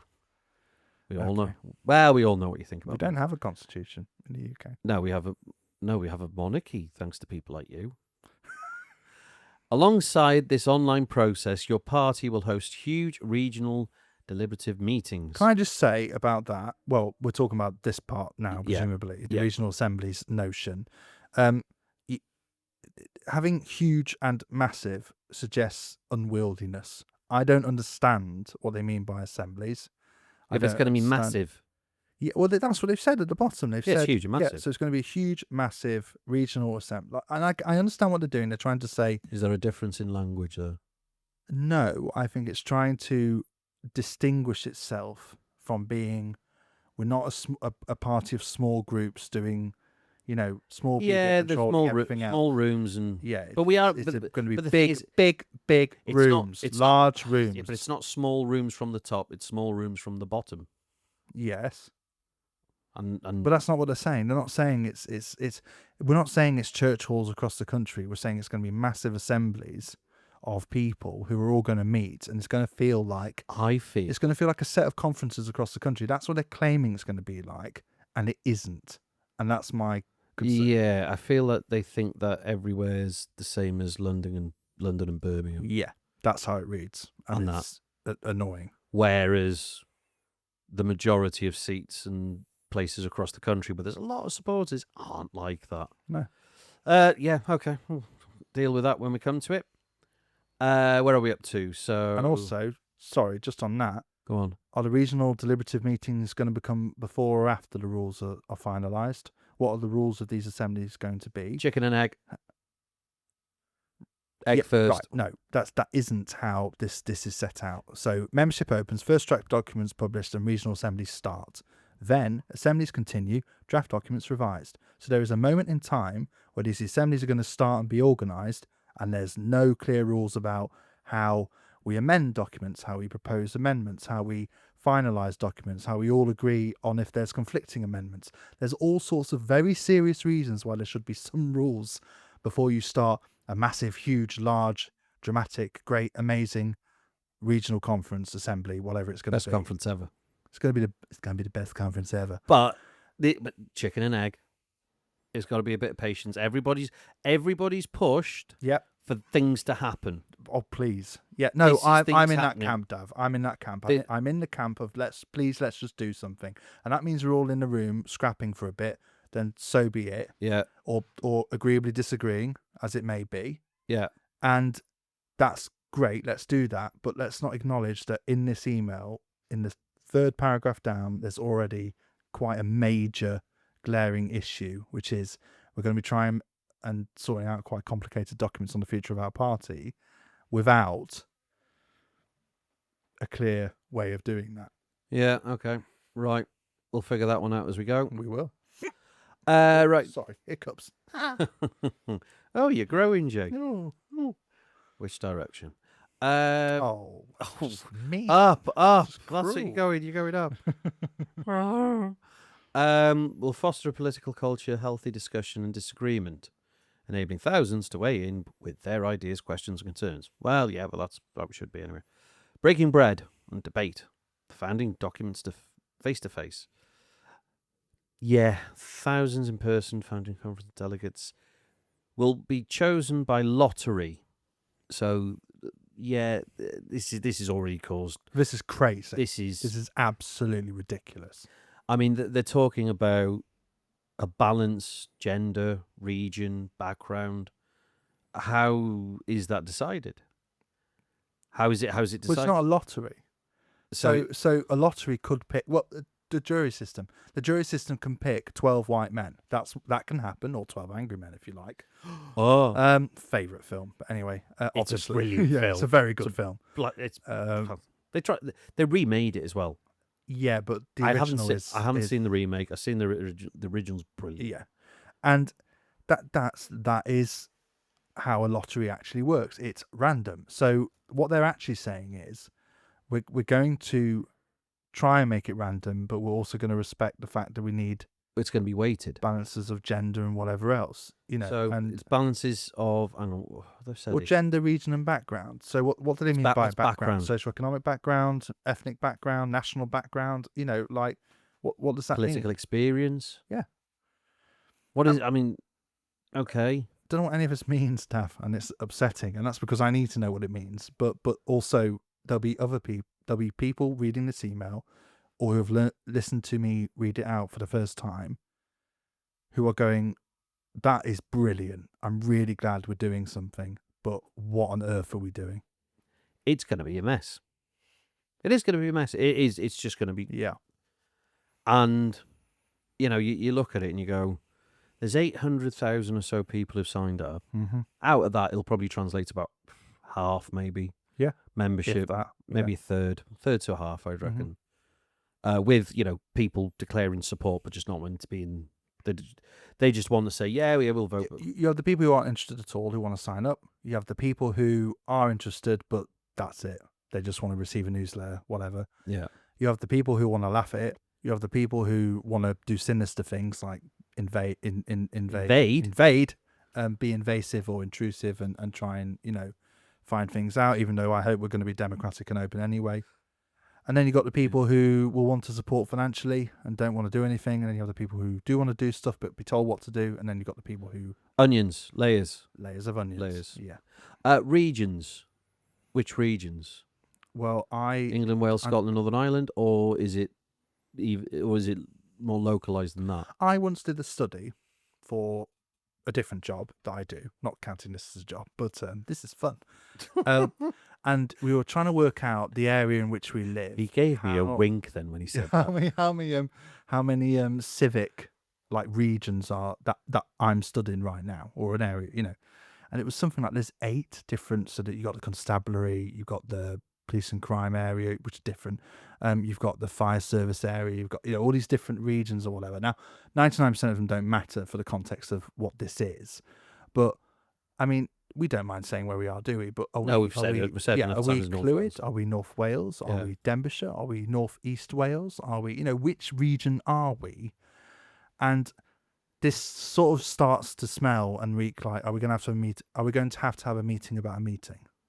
Yes. And that is problematic. Yes, because those meetings are having... Yeah, well, as it's less exciting than big, massive, super duper conference, or super duper regional assembly.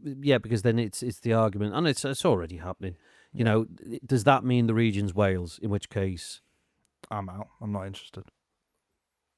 okay, but then There's no way you can form a functioning campaign system if the campaigning unit is Wales.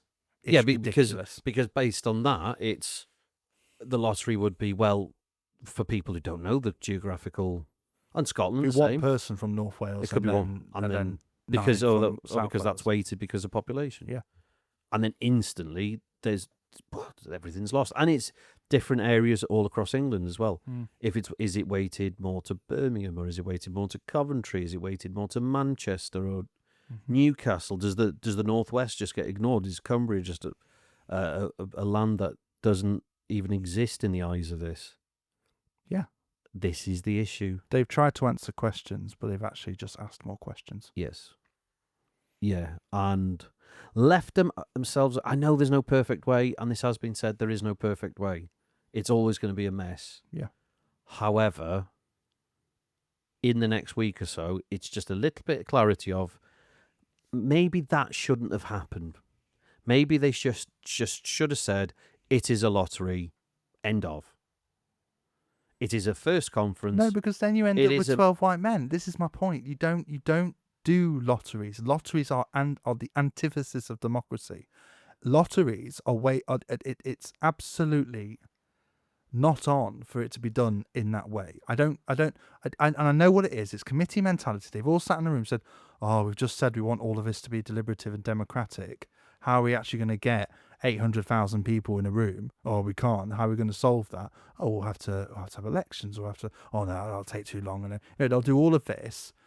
They'll undermine processes that have already started, which is bottom level organized grassroots organization, which we've been a part of. Me tangentially, you directly. All of that's going to be undermined by lottery, by picking names at random based on some algorithm that we cannot understand. What about regions that have already organised? That's my point. Are they going to be undermined by this process? Because I mean, in all fairness, in North Wales here, we're organised. Yeah, we're ready. We pretty much have our regional organised. Now, you can get your phone out and you can name the people who are organising in.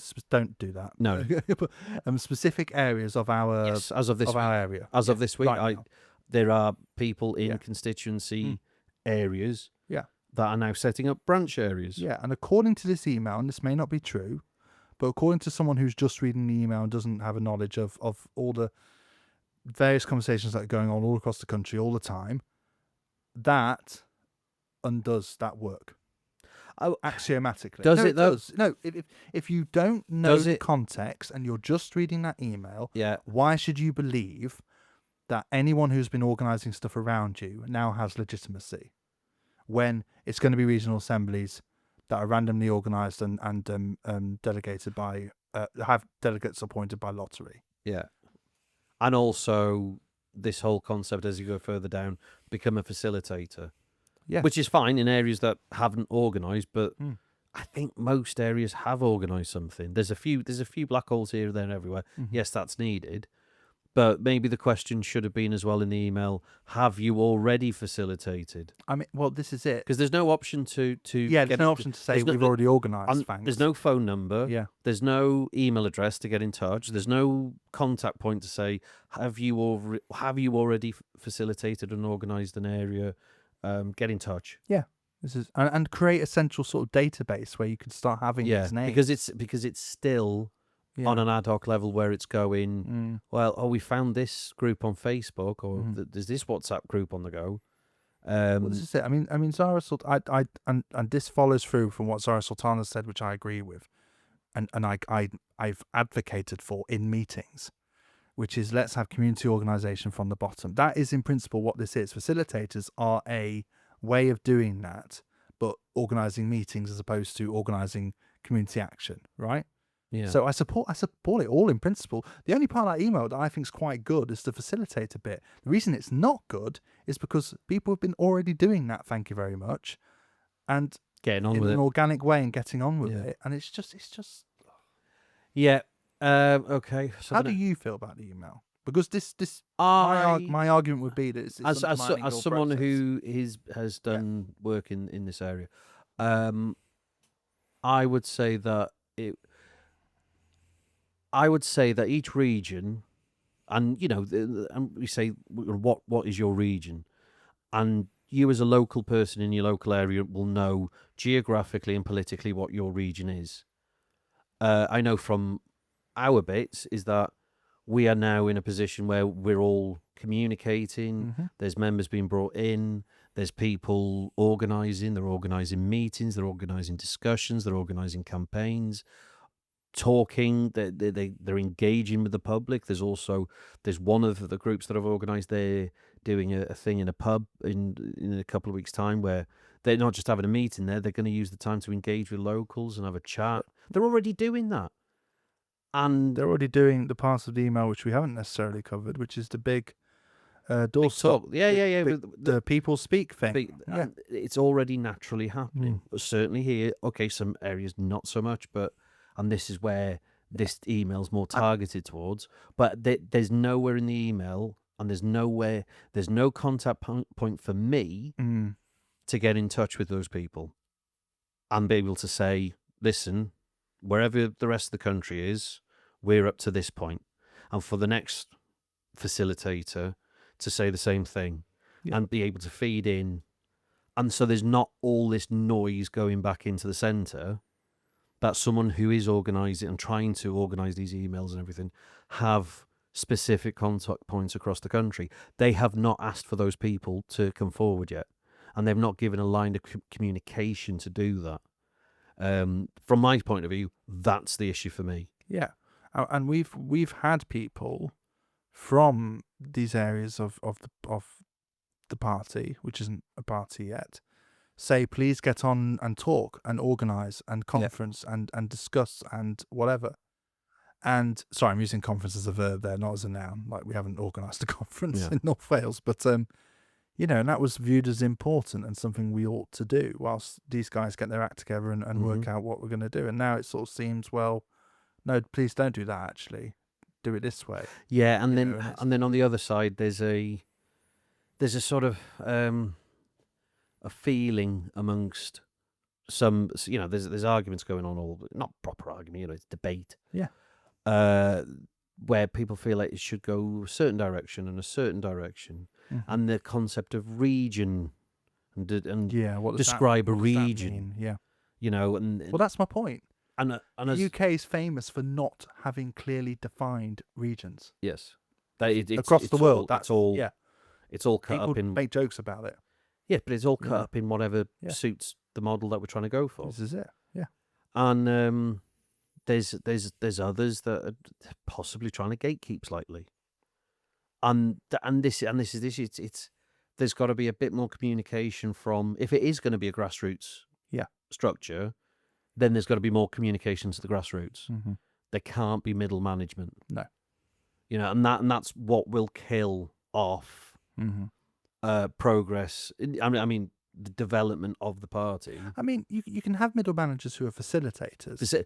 Good word, isn't it? But their role, like I see what I've been doing, is communicating from the bottom to higher up, and communicating from higher up back down, and being a conduit to consolidate consolidate a lot of views into precise arguments to send and question elsewhere, and then to get the answers from elsewhere, from people who should be in the know or supposedly in the know or whatever, to then come back down, and for me to give those answers to a huge number of people. How have you found that process for you personally? Well, we're testing it. Yeah. So at the moment, this is the first week to test that. Yeah. And it, in all fairness, it lives and dies in the next couple of weeks. Yeah. If it's successful and that process can work, yes, we can get on board and carry it on that way.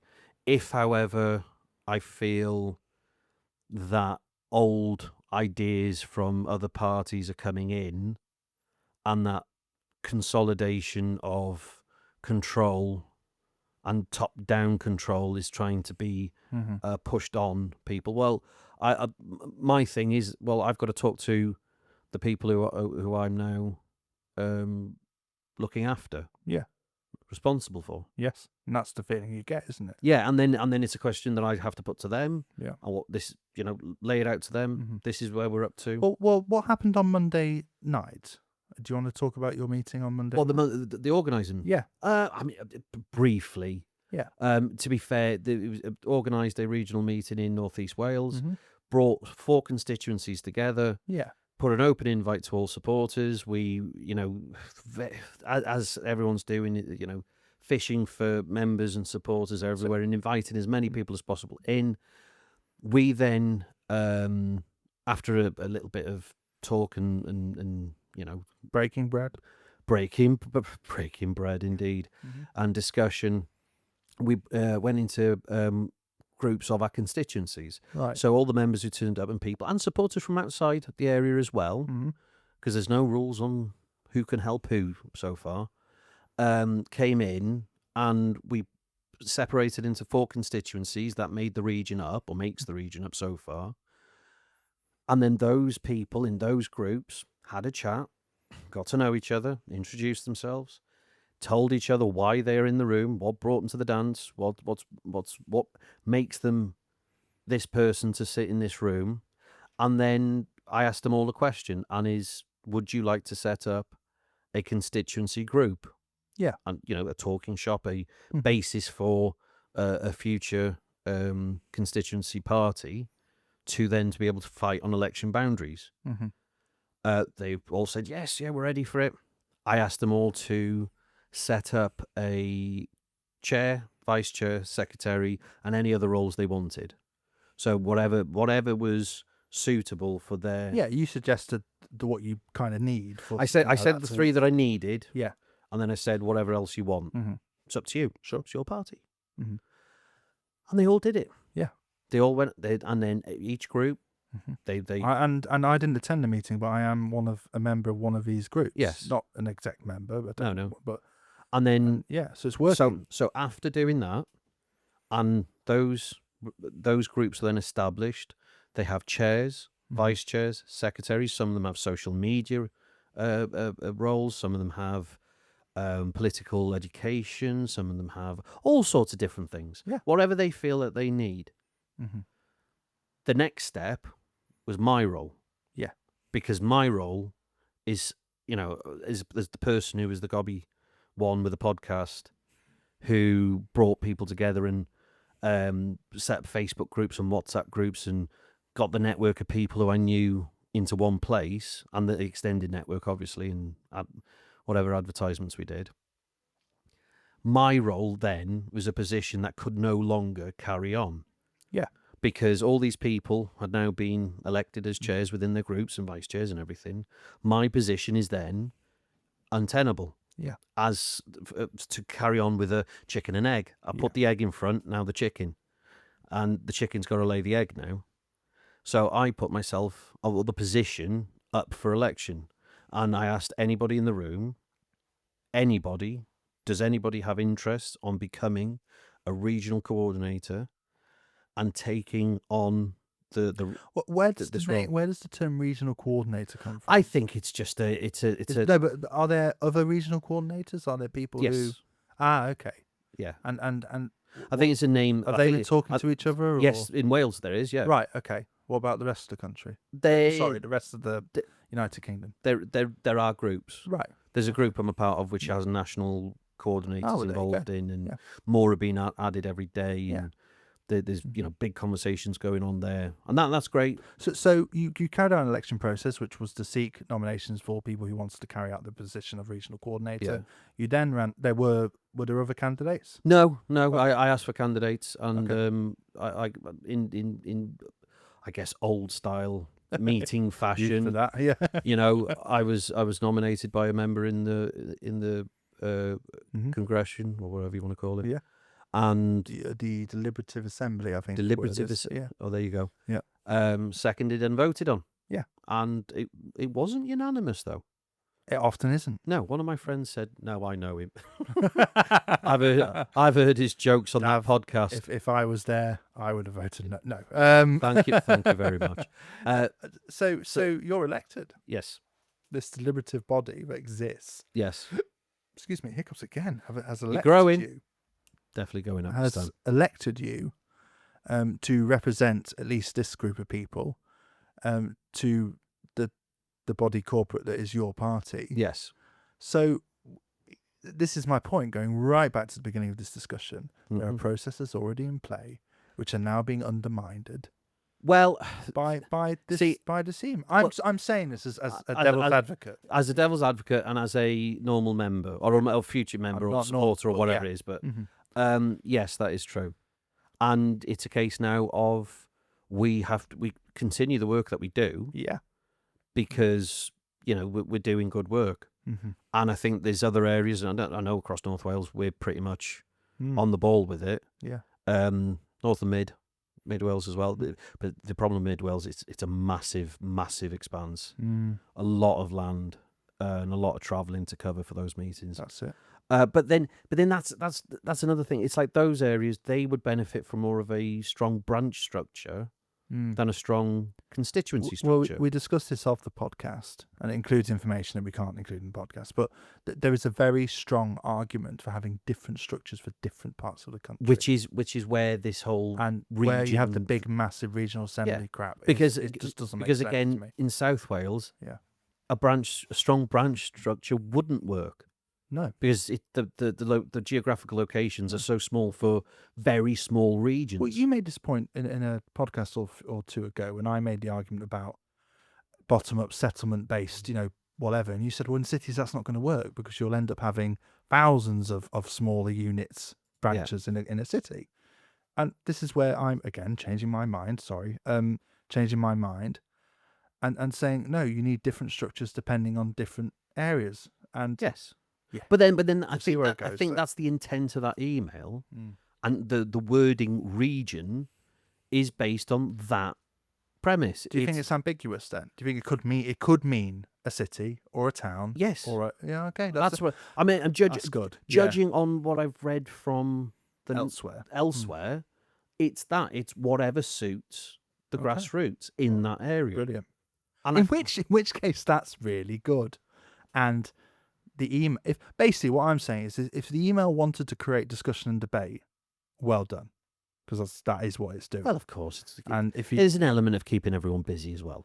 Oh yeah, good. And that's well. Thank you everyone for your busyness. I wish I could get more involved, but there we go. Commitments, Jay. Commitments. Yeah. So that was. Was there anything else in the email? I think we've covered everything.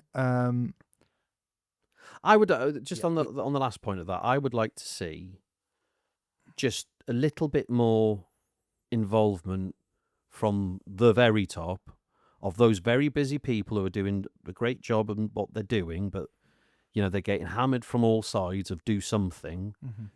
This is what they've thrown out, which is fine. It's not going to be perfect. Yeah. But there needs to be now a element of who is already organised. Mm-hmm. We need you. We need you to talk to us. I think that's the main thrust of what you're talking about, and I agree with you. Is make the connections, please. Yes, please. Yeah. Give us somewhere to be able to. And hopefully that will solidify a bit more when the membership opens. You can actually start seeing those links and stuff. But we'll see. Again, we'll see what happens. And the thing is, even when we go into a structure afterwards, the structures that I put in place, and all the supporters / members in our area are now putting in place, and across all other regions, those are still going to exist for a while afterwards, regardless. Yeah, because that's what's there, and then whatever transition we move into or whatever structures we move into, that's fine. Mm-hmm. That's what the democratic view is. Yeah, I think lotteries all around. The lottery. Let's have a lot. Well, the lottery side of it. I mean, I would say that maybe for the first couple of conferences, I think there might be more than one a year for a couple of years now. There's going to be extraordinary conferences for quite a number if you want to take it seriously, yeah, absolutely. Yeah, it's going to be 3. I mean, there's arguments that having regional assemblies will obfuscate that need, but no. If I were to make one major point out of all this, which I would, if anyone's listening who has, don't do the lottery thing. It's absolute claptrap, and it sounds ridiculous, and it is ridiculous. And I could go on for another half an hour and explain. Please don't. I will not. I don't want to. But fingers will start coming out again. Yeah, just know that that's deplorable and disgusting. Just to know that's a great finger. That I could go on a rant for hours about how dangerous that is. And I won't. And okay, Dave, for one-off. Yeah. For a one-off. Mm-hmm. Just to get the first conference underway. It's just, why do you want random people not the best? Why do you want to undermine the democratic mandate? Why do you want to set out a party to look like, even though it might not be, a hodgepodge? And again, let's just ask some basic questions. Do you have to volunteer to be part of this lottery? Do you have to put your name forward? I mean, presumably we'll find out. You're not going to, yeah. And we don't know. Find out, ladies and gentlemen, humanoids and children of all ages. Mm-hmm. We will find out in the next couple of weeks. Right, that we'll have to bring the podcast at the end. Yeah. We're 2 hours. There's a lot to talk about, Dav. It's nearly 2 hours ago. To talk about. It is a lot to talk about. And considering at one point we thought, is there enough to talk about this week? Yes, there is. There's no PMQs. Don't need PMQs. And we would definitely do need PMQs. Oh no! Judging by Keir Starmer, we definitely don't need PMQs. Okay. I mean, Nigel Farage doesn't want them either, because he gets a kick in every week when he turns up. Right, I think that's the end of the podcast. Humanoids out there, if you want to get in touch, anything that's been said today, please, Jay, could you not smash the furniture on the way out? You've already broken chairs and headsets and doors. These Wookiees are really strong. And we're going to come back next week, hopefully, with more of your favourite, best, highly rated Your Party podcast, the unofficial Your Party podcast here at the Two Left Feet, with me, Dafydd Vaughan. And me, Jabez Oakes. So get in touch, Facebook, YouTube, Gmail, labourpod@gmail.com. All the different ways, all the different podcasts. I think we're both sort of sleep deprived after this week and so much going on. This has been the Sleep Deprived episode of the Two Left Feet. Ladies and gentlemen, boys and girls, humanoids of all ages, we will see you next week. Same podcast time, same podcast channel. Bye-bye, everybody. Bye.